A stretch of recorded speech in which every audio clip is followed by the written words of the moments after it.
ကြသလိုမောင်လေးလေးရှစ်ရှက်ပြီးမဲ့ရှိဘဝကကဲနေခဲ့တဲ့မင်းရဲ့မောင်ပြေကရုပ်ဆူလွန်လာတယ်မောင်ရင်ဝါလေးတင်ကိုအလေးသဘောနဲ့ဝင်ရောက်ခဲ့သူရဲ့သူများပဲရှစ်ကြသလိုမောင်လေးရဲ့ရှစ်ရှက်ပြီးမဲ့ရှိဘဝကကဲနေခဲ့တဲ့မင်းရဲ့မောင်ပြေကရုပ်ဆူလွန်လာတယ်ပပဝတီနဲ့ကုတ်တာမင်းသားလေးတို့လိုစသိန်းနဲ့ရမပေါင်းရှင်တယ်မောင်လေးရဲ့ဒီလိုလေးလေးပေါင်းရှင်ပြီးမဲ့လေးကွယ်မုန်းတဲ့ကံမဖျားကြောက်ရဲ့အဆုံးမှာကွယ်ငိုမွေကိုနှွေးခဲ့ရပါတယ်ရုပ်ဆိုတာကိုပြည့်ယူတာလားရှိရဲ့ရုပ်ဆိုတဲ့သူတွေဆိုရင်မုန်းနေပြီလားတဲ့ရဲ့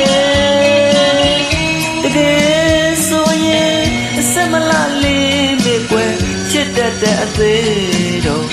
မောင်မရှိတဲ့မုန်းရှင်လေးမုန်းလိုက်တို့ကွယ်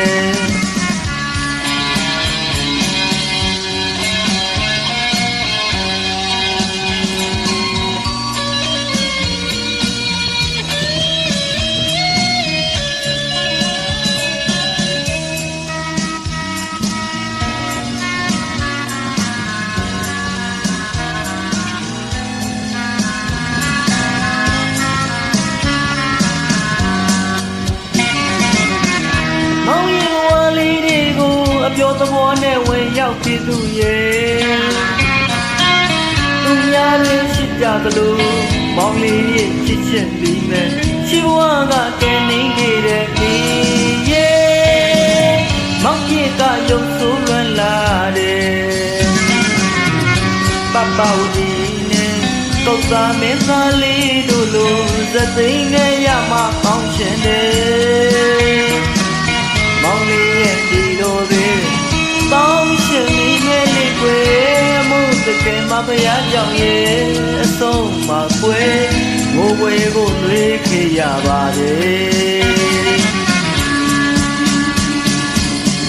ရုပ်ဆိုတာကိုအပြည့်ယူတာလားရှိရဲ့ရုပ်ဆိုတဲ့သူတွေဆိုရင်မုန်းနေပြီလားတဲ့ရဲ့တကယ်ဆိုရင်အစမလာလေးကွယ်ချစ်တဲ့အသေးတို့ကွယ်မောက်မ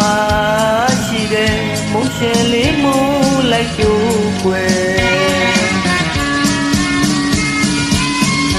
ရုပ်ဆိုတာကိုအပြည့်ယူတာလားရှိရဲ့ရုပ်ဆိုတဲ့သူတွေဆိုရင်မုန်းနေပြီလားတဲ့ရဲ့တကယ်ဆိုရင်အစမလာလေးမဲ့ကွယ်တဲ့အသေးတို့ကွယ်မောင်မရှိတဲ့